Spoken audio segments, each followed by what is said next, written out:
afternoon, Miami Dolphins fans. How are you today? And thank you for listening to DolphinsTalk.com daily on this St. Patrick's Day, Wednesday, March the 17th. I am your host, Mike. Joining me on this special episode of Free Agency Special is Tom Ernest and Ian Berger. Tom and Ian, how are you guys doing today?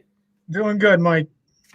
I'm doing surprisingly well, Mike. I'm doing surprisingly well. You know, we've gone through the legal tampering period, and we've gotten through now about, at the time we are recording this, 3.5 hours of free agency, and the world hasn't come crumbling down. Well, in the eyes of some fans of Dolphins, in my world it is. Look at my name. I'm Grumpy Tom today. Grumpy Tom. Okay, so this is a news-heavy show. So I'm going to start off, for those of you who haven't heard the news or maybe just catching up after a long day, going through the big news for the past 2 or 3 days. Number one, here are the guys the Miami Dolphins have signed. None of these guys are the huge money deals, so I'm not going to give you the numbers because it really is, it means nothing. Running back, Malcolm Brown. Defensive tackle, Adam Butler from New England. Cornerback, Justin Coleman with the Lions. Quarterback, Jacoby Brissette. Tight end / fullback / special teams player, Ethan Carter. Wide receiver, Robert Forster, and also punter, Michael Pallardy. I hope I said that right. In other news, the Miami Dolphins have not re-signed Devon Godchaux and Ted Karras. They both went to the New England Patriots.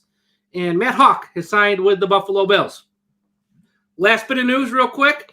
It was in the Miami Herald on Wednesday afternoon that that they are reporting, sources are telling them, that wide receivers Albert Wilson and Allen Hearns are going to opt back in and play in 2021, and that the Miami Dolphins have them as part of their plans in 2021. Now, what does that mean? We don't know, but they're probably going to be on the roster, and if they haven't been let go yet, now with free agency a few hours old, it could still happen, obviously. I would tend to believe that they might be part of the Miami Dolphins' plans in 2021, and maybe why, so far at least. I know it's early. People are flipping out. Everyone calm down. They haven't signed a wide receiver yet, because if you are now counting on Hearns and Wilson in some way, maybe the need a wide receiver in the fans' eyes is enormous, but in the team's eyes, a little bit lessened. We don't know. They still might go out there and sign a big name in the next 5 minutes, maybe when we're on the air, and things will get really fun. But who knows? Maybe by the time you were all listening to this, stuff will change, but as of now, that was in the Miami Herald. So I'm going to open up real quick with my big picture thoughts on, I would say, the first 3 days, because in reality, free agency started on Monday. I don't care what anybody says. I know fans of the Miami Dolphins are accustomed to and used to looking for the big splashy moves, and we haven't seen that yet right off the bat, unlike in years past. Fans, though, you have to take a deep breath. It is March. They don't have to field the team until September. We have time. And I know this isn't what we're accustomed to, but this is the approach you're taking. Once again, this is a 10-win team. It does need to be improved. It does need to be tweaked in some areas greatly, or else they won't get past 10 wins. But with salary cap space limited this year, the moves aren't coming fast and furious. They're going to take a more measured approach. The other thing is the elephant in the room, which I know some fans don't even want to hear and some fans don't want to talk about. Deshawn Watson, that rumor might become very real very fast. I don't know if it's going to happen, but if it is, it makes it understandable why the front office isn't making a ton of moves right now, because they have to be prepared to put his contract into their salary cap, not just this year, but future years. So they don't want to give out a long-term deal or a big money deal that will hamstring them not only this year, but future years, if they think Watson might possibly be coming. Again, who knows if he is, but that is also another thing to keep in mind when they might be taking a measured approach. So let me stop there. I got some other thoughts, but let me get you guys involved here. Let me start with Ian. Ian, what are your thoughts here the first 3 days, I would call, the free agency? Well, I will say that this has been an extremely boring free agency when you're looking at it from a Miami Dolphins fan base, but I think for the Dolphins, you have to look at what we have done historically. And I am used to an Ndamukong Suh signing, with being one of the highest paid defenders in the NFL, right? I am used to seeing huge contracts, to wide receivers, to running backs, not to running backs, but to offensive linemen, defensive linemen. I was thinking Josh Sitton the other day, all the money that we spent for these older veteran guys, and it got us nowhere. It got us to an average season, 8-8. Many seasons it was 6-10. So I am still kind of in the boat of, let's wait and see what happens. Let's wait and see how this is going to play out the rest of free agency. And also, as it was mentioned in the chat, there are a lot of weapons available to us in the draft. A lot of people don't like to say that you should be filling your holes with draft players, but there are a lot of talented guys, and we have a lot of early draft picks. So this is a weird feeling for me, as I think it's a weird feeling for many Miami Dolphins fans, but I'm okay. I'm actually okay with where we are right now, because you do not win football games in April. You win football games in August when you have the team on the field and they're playing and the coach is putting them in the best position to succeed. Tom? I'm grumpy. It says right there. It says grumpy Tom, right? So here's the reason why I'm grumpy. I'm not, I've always been a proponent of, you want to try to sign the best players that you can on the open market. And I've always been a big believer that you fill the need in free agency and fill in the draft with best player available. Instead of reaching for players and filling those needs, now you're just drafting players to draft them. Everyone remembers in 2016, Laramie Tunsil was not a need. He was a luxury pick, and that luxury pick is now going to be used in 100% this coming draft. So there are ways to do it. Now, I'm not saying let's go sign Corey Linsley and, two of the top wide receivers in free agency, because now you're not really spending smart, but you still need to find impact players. And based off the list that we have, this is just backfilling the roster. This is not doing anything to improve on 10 wins, right? So to Mike's point, when he said that this could lead up to Deshawn Watson, cool.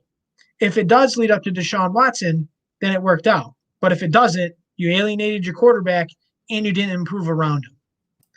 Grumpy Tom. Tom's here. I'll go back to regular Tom after I'm done ranting for a minute. Yeah. Go ahead. But again, it's all about building on 10 wins. If anyone thinks that any of the names signed today are going to improve the team from 10 wins, the answer is no. That's not going to happen. They are going to be backfilling the roster. These guys are depth players. They're not going to be scaring the pants off opposing defenses. I guess it's a wait and see approach. We're not done yet. This is day one. None of the big name wide receivers have signed, right? And to me, that is the biggest need. Regardless of Albert Wilson and Allen Hearns, they still need a guy that puts fear into a defense. None of these guys that they have from last year, which are all coming back, and we all saw the performance that they had, especially at the last game of the year when they had 10 drops. This is not going to cut it. So they need to get better, and they need to get better quick. Yeah, that's just my opinion. You each make some great points here. Number one, with Ian, when he said, games aren't won in March and April, he's 100% right. But I will say this. This is the part of the year where rosters are constructed, and they're constructed in free agency, and they're constructed at the draft. So I understand games aren't won and lost this time of year, but this is where you can really improve your team through one of the big two avenues. And there's also trades that can happen all year round. But, free agency, one of the big two avenues. But there's no reason to panic. Once again, we're recording this right now. It's 7:54 p.m. Free agency technically started at 4. So everyone really does need to take a deep breath. But I will say this, and where Tom, I think, is right, is this is a 10-win team. And to get past 10 wins, because the goal of every team is to improve on what you did last year. It's to build, continue to build, continue to build. And to build off of 10 wins, what they have now is not enough. It clearly wasn't, or else 10 wins would have got them in the playoffs and maybe would have won them 1 or 2 extra games. And to get that next step, to get to 11 wins, to 12 wins, to 13 wins, or more, and have the ultimate goal, you can't do it with just rookies. You can't. You got to do – I mean, first-year guys and second-year guys are great, but it takes some time to develop in this league. We see it. We see it all the time. And if that's their game plan, just to sort of address all these needs in the draft, that's great, but you might not win 10 games in 2021. You might win less. But Mike, and my only argument to what both of you guys were saying, that we had a 10-win team based on the players that we had last season, is it fair to say that the same group of guys, especially those rookies, when you're playing together a second season, you're going to get a little better? Being in the NFL the second year, but as we're expecting that with Tua as well, right? We're expecting him to get better. Right. I think with the offensive linemen, they're all going to get much better. But the areas where we're weak, like Lynn Bowden ain't going to become a number 1 or number 2 wide receiver. Malcolm Perry ain't going to become a guy who's on the field for a lot of snaps. So where we're weak, okay? And those are the areas of stress. So, yeah, offensive linemen, those guys are young. They're going to improve. Raekwon Davis, he's going to improve. Igbunagani hopefully can, find the field. So I expect more from those guys. But just overall at the skill positions, this is one of the ways we can improve this team with some proven guys. And the other thing I'll say here, and then we can move on. Tua Tagovailoa, we have invested a lot in, pick number 5. And let's just assume he's the guy heading into next year, because until he's not, he is. We just went through this with Ryan Tannehill, where we had him for all those years and we gave him no weapons. We gave him outside of the year that they made the playoff where he got hurt late in the year, he had no running games. He had no real wide receivers. They tried with Mike Wallace, didn't work out. He goes to Tennessee. They give him Henry and all these weapons. He's one of the best players in the league. Do we want to go through this again with Tua Tagovailoa surrounding him with rookies and guys who are, not the best, when if we give him a great wide receiver, just one great wide receiver, I'm not saying 3, just one on top of what we got, a proven guy, then we add one in the draft. That is a concern I have. I will say that. But in the big picture, it is just we're 3.5 hours in a free agency. We can't go nuts because by the time most of you are listening to this, something could have changed. They might go out there and sign player X, and all this means nothing, and we sound like a bunch of fools. But live in this moment at 8 p.m. on Wednesday night, I'm not concerned. I'm a little concerned, but I'm not hitting the panic button. Let's put it that way. In a week from now, maybe we're hitting the panic button. And next year, if we're starting off 1-3, I'll tell you right now, I'm going to be saying, head back to that week in March around St. Patrick's Day. That's where maybe they screwed this up. But we're not there yet. We're not. Yeah, and the other thing, too, and let's not forget, there are some limitations, right, to the Miami Dolphins cap situation, right? Had we gone and we signed one player for $20 million a year, we would not have been able to fit all these other needs that we had, and also the rookies that are coming on board.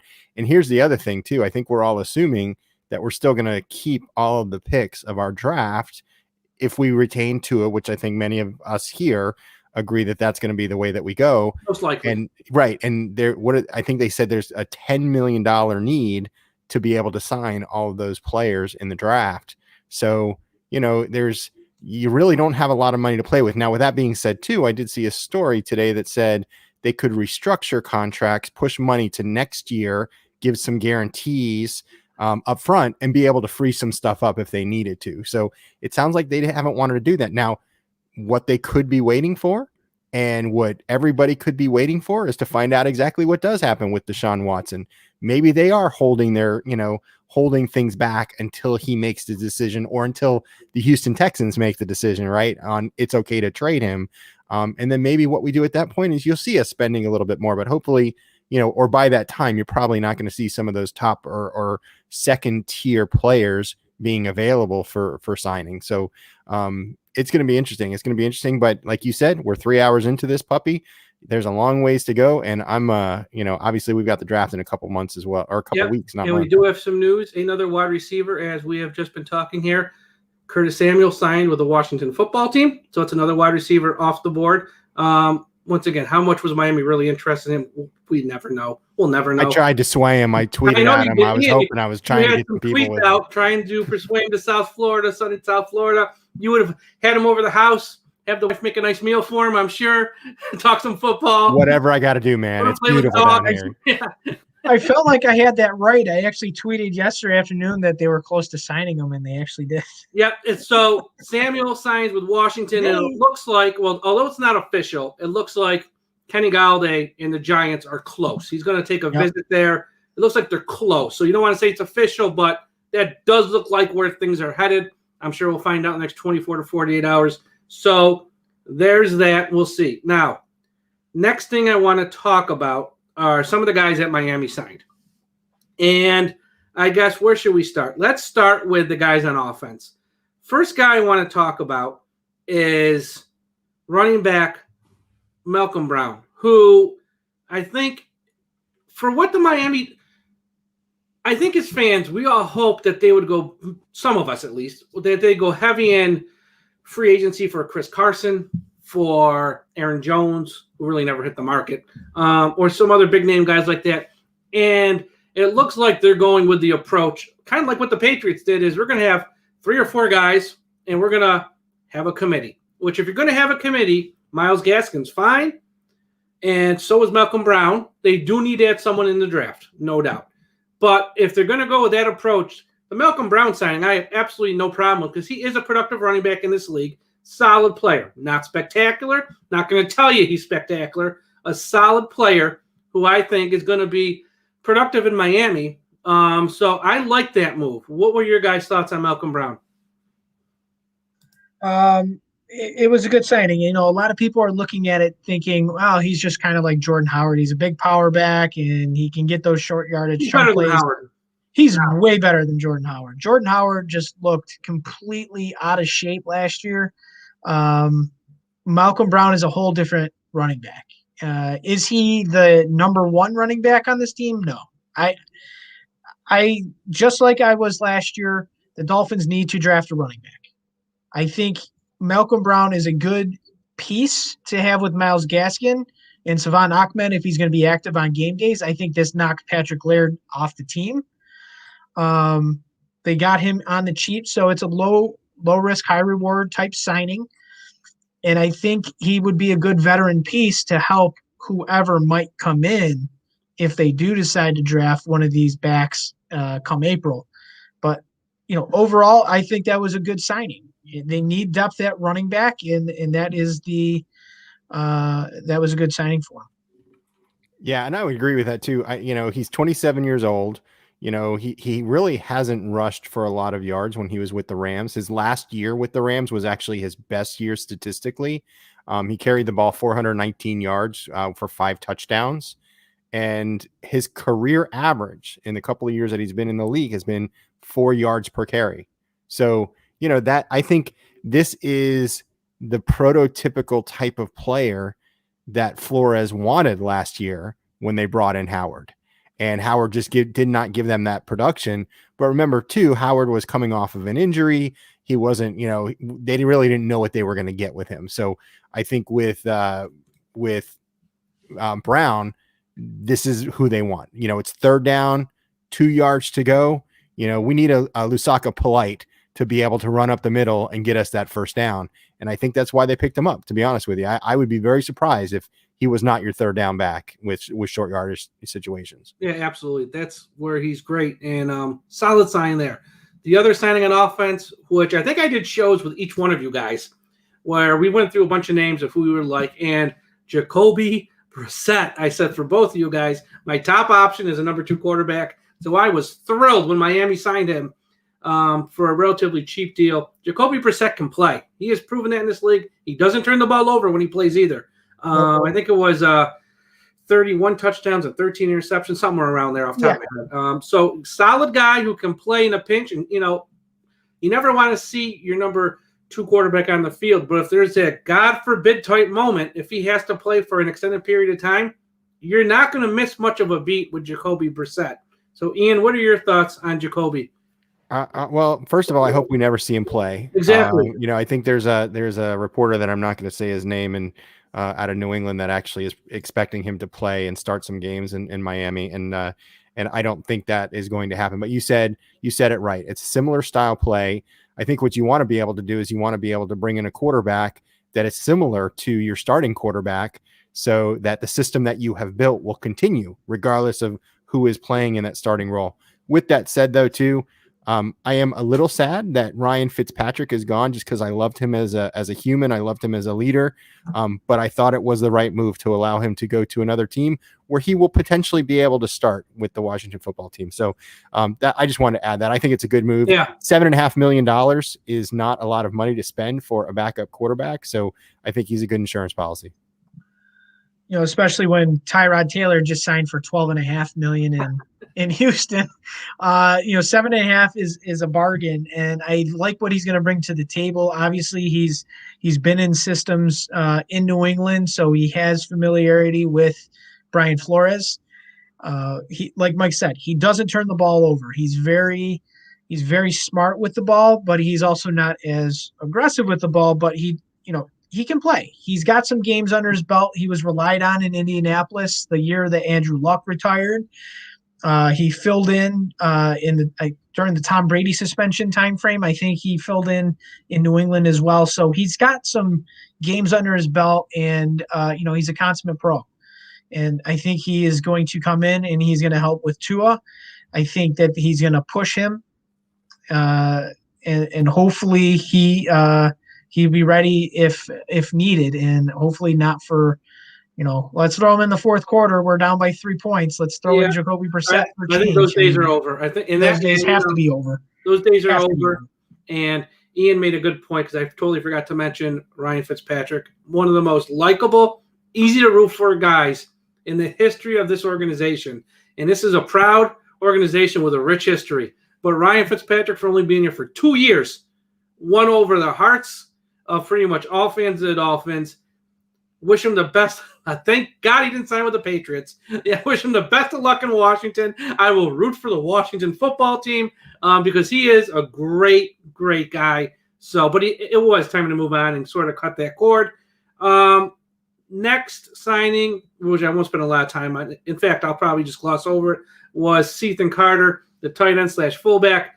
This guy was signed mainly for special teams because we did lose Camus, Gruger, Hill, and some others who were big special teams guys. Carter, he's really not going to play much at tight end, maybe a little bit at fullback, but more of a special teams guy. The other side of the ball, Adam Butler from the Patriots is a guy who I think Miami stole. And I think the trade-off of losing Davon Godchaux and replacing him with Adam Butler is not only an upgrade on the field, it's an upgrade with a salary cap. Because I was never a huge fan of Davon Godchaux. He was all right. He wasn't bad by any means, but I was never no wow factor there. I was never like, wow, look at that play, or wow, he had a great game, or wow, he took over this game, or he took over that quarter. I never saw it. Butler, not that he's going to be one of those guys, but I think is more consistently good, game in and game out. And I think he's going to improve the front seven. So, Tom, what are your thoughts on Adam Butler?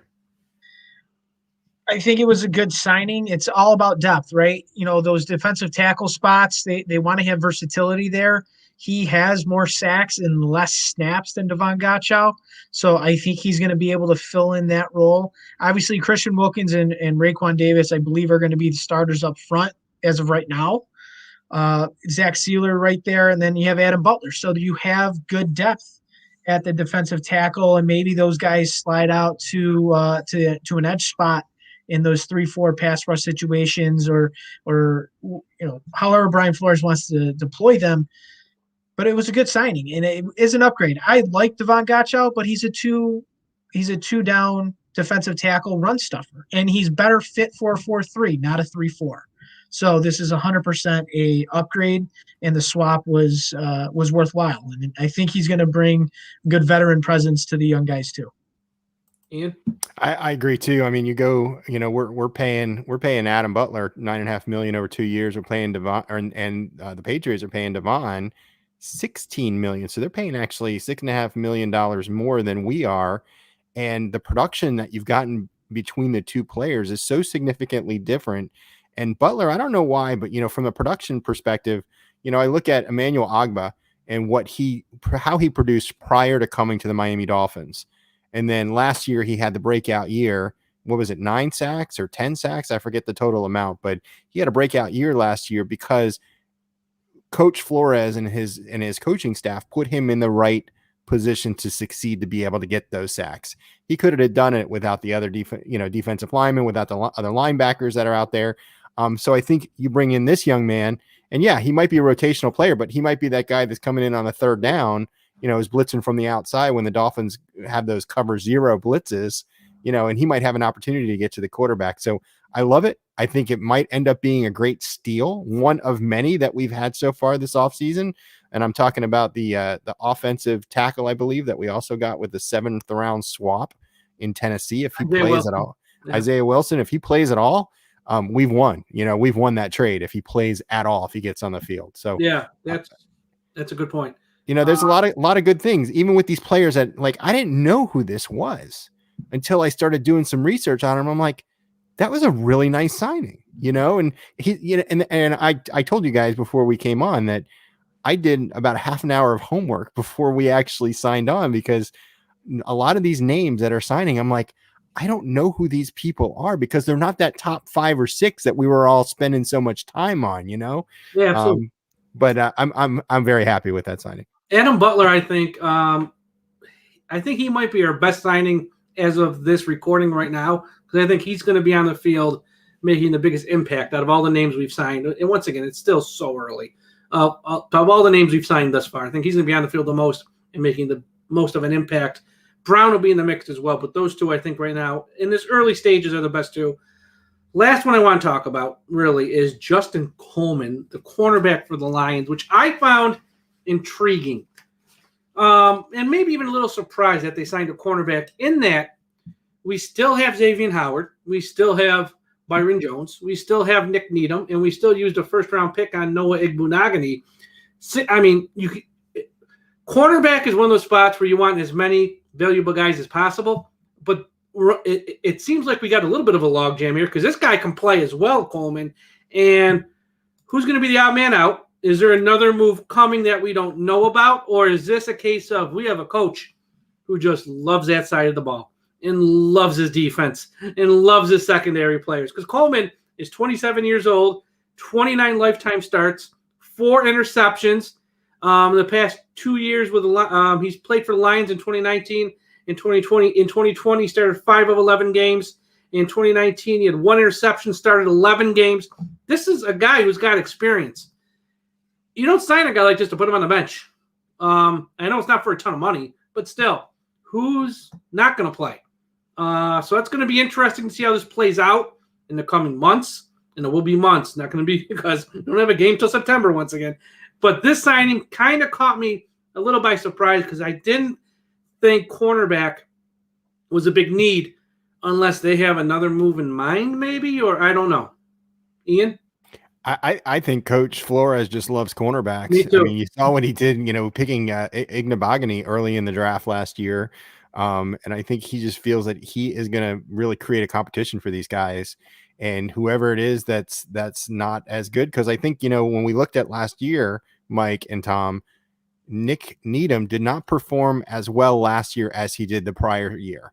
So I think Coach Flores is saying this might be an area of opportunity for us, and we also have Perry in that position as well. So, the bottom 3 in that group are Perry, Needham, and Igbunagani. I don't see Igbunagani being cut, because, such a high draft pick. I think they're going to give him, they're going to say, we're going to get you on the field a lot more this year. This is your second year now. It's time to either either make the food or get out of the kitchen. I'm always messed up on those things. So anyway, but I that's what I think he's doing. But I think what that also tells you is they're not going to probably get a cornerback in the draft. I think we have enough in the cornerback room right now. I think where we might see some additions through draft might be the safety spot. So we'll see where that goes. So regarding Justin Coleman, one thing, from what I watched, he's a versatile guy. There's games that they're going to ask him to rush the passer. There's going to be games where they're asking him to go into the box and play against the run. he's decent in coverage. I mean, he's not a guy that's going to light the world on fire, but he does play the ball fairly well. And Detroit last year was, I think, his worst year in the league. So I think coming into a system where cornerbacks are premium, he's definitely got a chance to play. He's going to push Noah Igbenogany. That's for sure. I really think this move is to push Noah and hopefully get him on the field more. Regarding Nick Needham, last year in coverage, yeah, he was susceptible at times, but where he shined was he was good at getting after the quarterback, and he was good against the run. So you have capable slot corners. You can match them up on, running backs. You can match them up on the tight ends if that ends up being the case. And in this division right now, you're going to need to play the tight ends because you got two good ones for the hated Patriots. So I'm thinking the Coleman move might be something to counteract what New England's trying to do with the two tight end sets, but we'll see. Again, we're in August. We're not into any camps yet in April, and March. nothing yet has really happened. Yeah, well, we're not into any camps. Yeah. We're forward thinking. Yeah, okay, guys. You know what it is? It's that time of the show. Our favorite time of the show. Ian's got the thing for those watching live, or if you're watching on our YouTube channel after the fact. It's time to talk about Manscaped. COVID spring break is right around the corner. In fact, it might be here. And you know what that means. Spring break in your pants. Manscaped is here to ensure that the party in your pants never stops. Even Veronica Corningstone wouldn't say no to this pants party. For everyone preparing for a pants party this spring break, I have an exclusive 20% off discount code just for you. Everyone, go to Manscaped and use the promo code Dolphins Talk. Save 20%, get free shipping. That's simple. And they have so many great products with their advanced skin-safe technology, which has been pioneered by the people at Manscaped. Like the Lawnmower 3.0, Ian Berger's favorite. The Weed Whacker. The Crop Mop. The Crop Mat. They got their new fragrance cologne, which drives the ladies wild. For you single guys out there looking for a date on a Friday night, get the Manscaped cologne, and you'll have a date within minutes. So they got the Crop Reviver. They have so many great products, and it doesn't matter how big or how small your order is.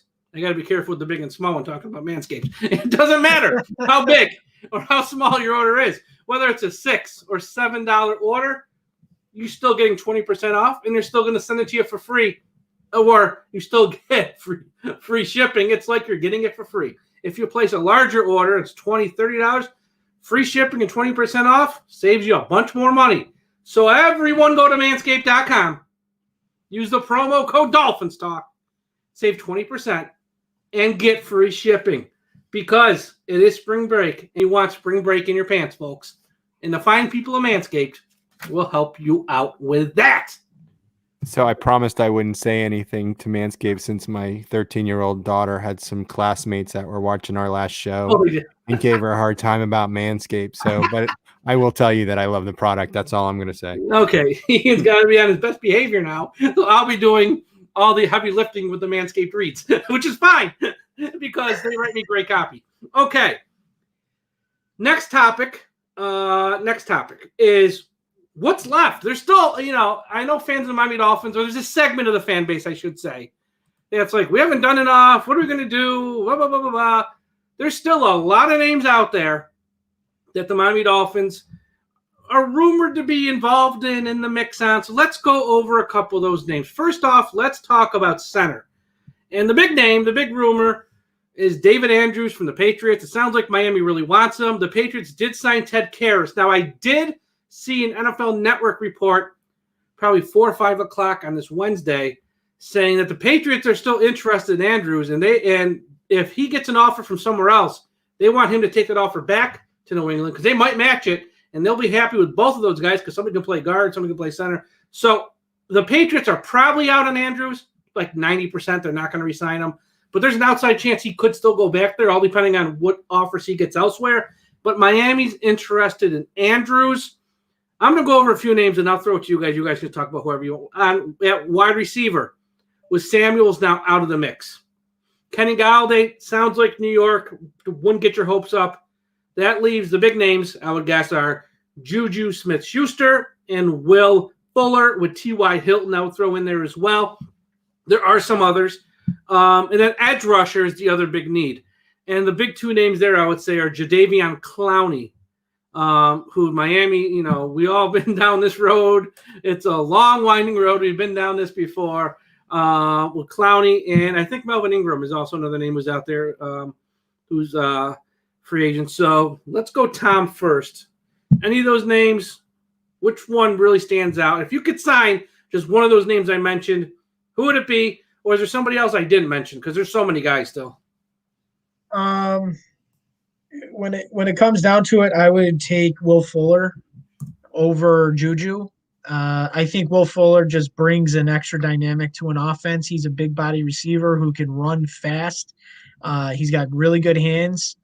And I think he's that type of wide receiver that could help this offense open up, because like I said earlier, if you look at this wide receiver list top to bottom, who scares a defense? Nobody. There's no one here. That's why when you saw last year in a lot of these games, how often did you see press coverage against these guys because they couldn't get separation? It starts to lighten up when you have a solid run game. We're not done there, hopefully. And wide receiver that can blow a top off the defense and catch the ball, because Jakeem Grant could blow a top off a defense, but he couldn't catch sand if he fell off a camel. I mean, what are we doing here? They need to get a wide receiver to help this team. And Will Fuller would be a great guy to do it. Maybe a 2-year deal, 16 million, 17 million, make it like 10 or 11 million guaranteed, I think would be a solid deal. So at least you can get an idea of what he is and how he works within the offense. And then in year 2, you have the option to say, all right, we love what you did. We're going to keep you the next year. Or maybe they give him a nice extension if he really has a strong season, or you cut bait. I mean, obviously we know the Dolphins are in the mood to cut bait after one season after signing somebody, but to be able to lock somebody in, you got to sign a guy a couple years. And the way this wide receiver market is going, guys are signing for 10, 11 million a season, when initially people were thinking these guys are going to get 15, 20 million in the open market. So there is going to be a chance to get one of these guys. And I think Will Fuller would be the guy.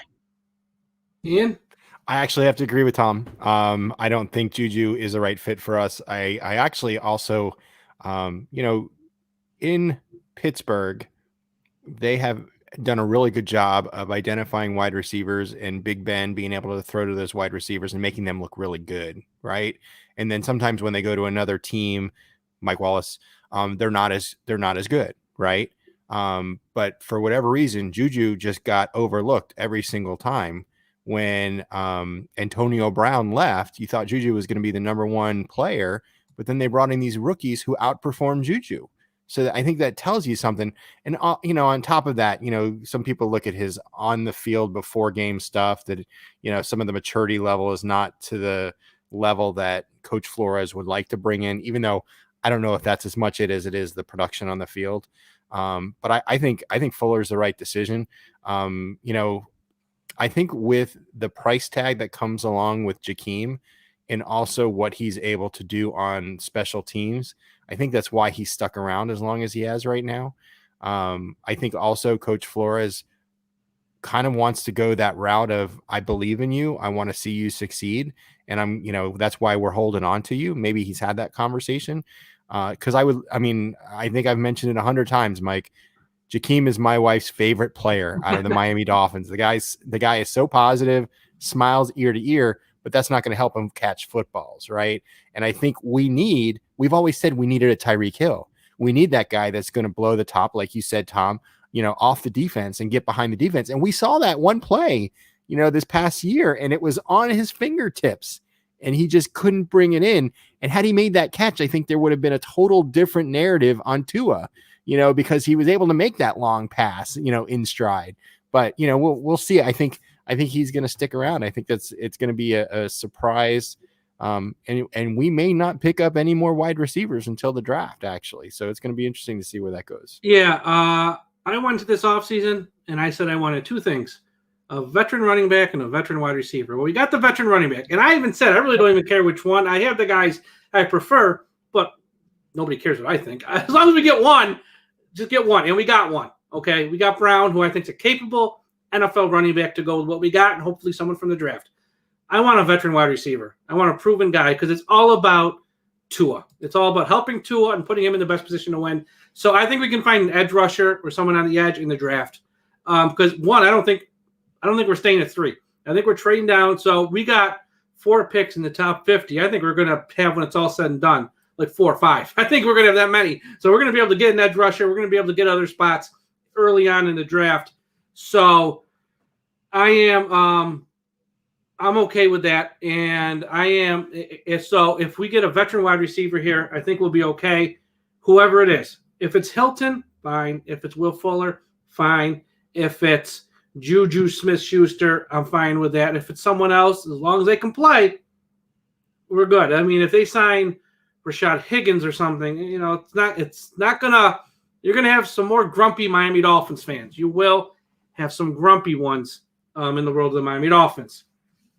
Ian, you still there with us? I see we lost your picture. Yeah, I'm playing with my camera to get it fixed. Sorry, right. My audio is good. Right. I figured you had some extra internet or something like that. No. So, Ian, this next segment's all about you. Go. Ian Berger, our 2020 Miami Dolphins Fan of the Year. This will continue into the April NFL Draft as our very own Ian Berger from DolphinsTalk.com will be at the NFL Draft, and he can tell us more, but I think, how I understand it, rounds 4 through 7, Ian will be announcing some picks in Cleveland, Ohio. So, Ian, why don't you tell us all about what's happening, what you're going to be doing, and everything involved with this? You can still hear me, right? I'm good? Yes, we can. I can hear you. Yep. All right. My camera just busted, so I'm going to have to get a new one. But so anyway, I got a call. Actually, I was on a manager call with my boss yesterday, and I saw my ticket rep was calling, and I was like, all right, I can't talk to him. I'll have to call him right after. And he texted me. He said, there are some residuals right now with this whole Fan of the Year program, and you're going to be involved. So I'm like, all right. So I called him right after. He said, the NFL is flying every one of the 32 finalists from the Fan of the Year program to Cleveland to be part of the NFL draft. And I was laughing. I was laughing because I couldn't believe it. I'm like, I can't believe this is still happening right now, and I went ahead and she shared with me at that point too, that it wouldn't be for the first or second rounds and third round that we would be there. But on Saturday, they're going to do a huge group picture with all of the Fan of the Year finalists. We're going to be on the stage. And then from the rounds 4th through 7th, we are going to be going up to the podium and announcing the picks for our teams, which I think is like number one. I've never been to a draft before, right? But then number 2, to be able to do that, I already started practicing. I was like, in the 2021 NFL draft, the Miami Dolphins with the 167th pick select Tom Ernest, safety out of University of Miami. Western New York legend, Tom Ernest. Right, exactly. So I've kind of practiced it, but my biggest worry is going to be that I'm not going to be able to pronounce a name. That's what I was just thinking. You better look up some of these players. Some of them have names that are very tough to pronounce. I mean, last year, if you would have got Noah Igbunagani and you got 10 seconds to sort of figure it out, good luck. Yeah, I would have gone on my phone as quickly as possible to try and figure out the. You're on YouTube trying to find a clip to hear someone say his name, so you can just hear it. But but overall, what an awesome experience to go up to the draft and be able to just read off some names. Good Lord, that's on top of everything else. Super Bowl still way up there, I would say. Probably the pinnacle. Yeah. But this is not far behind, because to announce some names for the Miami Dolphins, you're going to be linked to these players forever, because they're going to be sitting home watching TV and be like, this guy just read my name off and changed my life, made me a millionaire. And, I'm sure you're going to be rooting for those players extra hard, following those players throughout their time, hopefully in Miami, but if they move on elsewhere with other teams. So you're going to be part of some players' lives forever. Who knows? Maybe the next Tom Brady, a round 6 guy, you're going to be reading off his name, and that video clip's going to be playing for 100 years. My goal is just so that the names that I call out, that they're number one playing for the Dolphins, and number 2, if they can get to the Pro Bowl, that means they've done something right, and that's kind of my hope. But, to be honest with you, it's not going to make a difference for me. I see Trask. I don't know if Trask is going to go all the way down to the 5th or 6th rounds, but I was thinking Mond maybe in the 5th or 6th round. Maybe that's where you pick him up. But now, now that we have so many backup quarterbacks, I don't know if that's going to be a pick of ours or not. So, I still think they'll take a quarterback at some point. And really, even if it's not a quarterback, you could be anybody. Like Zach Thomas went around 5. You could read off a guy who's the next Zach Thomas. Rashad Jones, who had many, many years for the Dolphins. He went around 5, I think. Just so a lot of guys go late. And just like I said, you're going to be tied to them forever if they turn out to be a superstar in the NFL. And just a cool moment for you and your daughter, because she's going to be heading up there too, right? Yeah. They said that there was a +1, and on our way home from the Super Bowl, my youngest daughter who went with me, she said, you got to bring my sister, Danielle, who's my 16-year-old, with us the next time. But next time there's something big. And so I went to her and I said, honey, can you do this? Because she'd have to take off Friday from school. And she's like, I have finals that week. So she's not going to be able to go. So then my youngest was like, yeah, I'll go. I'm good. Yeah, I'm good. No worries. She's having a hell of a year. Yeah. No worries. Yeah. That's awesome. And I'm sure we'll talk about it more as it gets closer. And maybe what we'll do, we'll have some fun with this, is the shows in April. I'll read up. If I say the name, though, we're going to have to come up. I'm going to have to send you a name. Oh, gosh, no, don't do that. Come on. I'm going to do some research. You got to practice, man. I'm going to talk to Dante, and we're going to practice live on the air. This will be fun. So I'm going to get some names, guys who expected to go late in the draft, around 4, 5, 6, 7, whatever. And I'm going to type it up in the chat, put it on the screen, and we'll have 5 or 10, have a few seconds. You're going to have to come up with the pronunciation. It'll be good. It'll be, excellence in broadcasting. That's what they used to say. Excellence. Love it. Let's do it. Here's this one right now. You ready? Yeah. Nazarildeen. Right. See, you're ready. You're a pro. I'm good. This is good. We're going to have some fun with this, because that is going to be, being up on stage, talking in front of people is always nerve-wracking, but I think you're okay with it. You've done spots on TV. You do a podcast. I think you're pretty good with the public speaking aspect. The names, some of them are going to be, you never know what you're going to get. You might get, Joe Smith, and you're going to be up there smiling. Joe Smith, linebacker. I hope so. That would be a dream. It's not going to happen, though, but that'll be a dream. It's not going to happen. You're going to get some guy from a small school you never heard of with more consonants and vowels in his name. It's going to be I know it's Could you imagine if Tua asked you to read his entire full name? Could you imagine how hard that would be if you had to announce that pick, Ian? How it would be Tua Tagovailoa. That would be all that would come out of my mouth. Tua Tagovailoa, Alabama. It's Tua time. Hand the card over to Goodell. See ya. How you doing, Raj? That's it. So that's awesome, and we'll talk about that more in the lead up to the draft. So we want to do a little show here. And we are, the first day of free agency. Like I said, everyone, I know some fans are kind of heartbroken. They haven't seen the names. They haven't made any signings like in years past. Big splashy night one type moves, all that stuff. Everyone relax. Grumpy Tom might not be so grumpy in 24, 48 hours. There's still trades to be made. There's still a long way between now and the draft, and this team will improve. They can still restructure. Here's the thing about the NFL, and I hope people are starting to learn this, because this week we saw it a lot.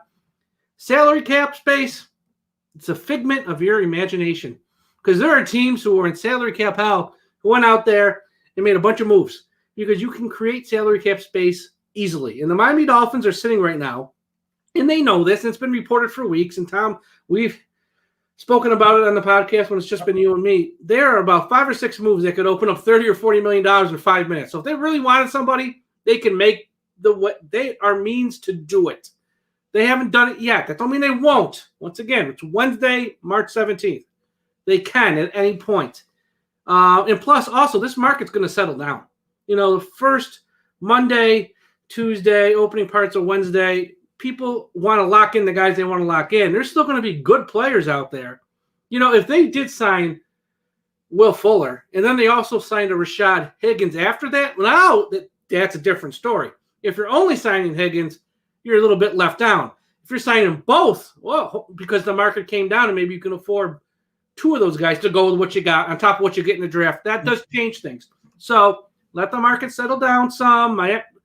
Chris Greer, here's what everyone has to know. As fans, I know you guys are nervous. We're all I don't want to say nervous on some level. We're all anxious for new news and to see some new guys to make the team better. Chris Greer and Brian Flores, their job depends on it, okay? I'm going to bed. I'm waking up. My job don't depend on this, okay? Ian Berger's job don't depend on this. Tom Ernest's job don't depend on this. Their jobs literally depend on this team improving. So they have a plan. Now, whether the plan works or not, who the heck knows? But they are doing everything possible to get the team better. And when news breaks, we'll be here. We've got little tidbits up on the website right now at DolphinsTalk.com with news on all the signings. And when news happens, news breaks, we get it up on the website ASAP. Make sure to follow us all on Twitter. We have news when it breaks on Twitter. We have rumors from some of the reporters around the league, from some of the agents around the league. You can follow Ian Berger at Ian693. Follow Tom Ernest at Dolphins Talk Tom. Follow myself at Dolphins Talk. Go to the DolphinsTalk.com website, our YouTube channel. Josh, he put up a new video last night. He also has a new podcast that dropped. So check out Amplified to Rock on Twitter and the content on our Dolphins Talk YouTube page. Make sure you subscribe to the YouTube page. Ian Berger's back now for those watching. Hey, I made it. You should have seen how hard I was working behind the scenes to get this thing back up. It was insane. Yeah, Ian's here for the close of the show. So just check out everything involved with DolphinsTalk.com, all of our channels. If you haven't subscribed to the podcast yet, what the heck are you waiting for? Either on iTunes, Spotify, Podbean, Stitcher, TuneIn. I think we're on Amazon. We're everywhere. So subscribe to the podcast. So when a new show drops, it goes right to your smart device and you don't have to wait. But really, you want to be following us on Twitter at Ian693, at Dolphins Talk, at Tom Ernest, at Dolphins Talk Tom. Sorry, Tom. And when news breaks, we'll have it. So, guys, any closing thoughts here? No, I just want to remind everybody, too, they got to subscribe to your YouTube page because that's when I know when you guys are going live. I get a notification on my phone, live stream, join now. So if you subscribe to it's Dolphins Talk, right? Dolphins Talk, Dolphins Talk YouTube. Just search it. Yep. Dolphins Talk YouTube, and then subscribe. You'll be able to actually get a notification when the show actually starts. And we also have a link on the main page of our site, which is really every page of our site, the right-hand side. It's on the right-hand side. Just click that link. It's on there. And it's also on all of our Twitter pages. We tweet out links to it occasionally. So if you see it there, you can click. But, yeah, subscribe to the YouTube channel because we're going to have a lot more content. We got highlight videos of a handful of guys up right now from the 2020 season. More of them are coming down the pike. We're going to do more, the same old Miami Dolphins show with Josh and Aaron. They're always up there on YouTube. All of our shows now are going to be on YouTube. Not all, but most, I would say, are going to be on YouTube. So you're going to want to be involved with us on YouTube. And that's it. So for everybody here at DolphinsTalk.com, have a great rest of your Wednesday night. Enjoy the rest of your St. Patrick's Day. If you're listening on Thursday, enjoy the rest of your Thursday. And we'll talk to you again after a while. Fins up. Fins up, everybody.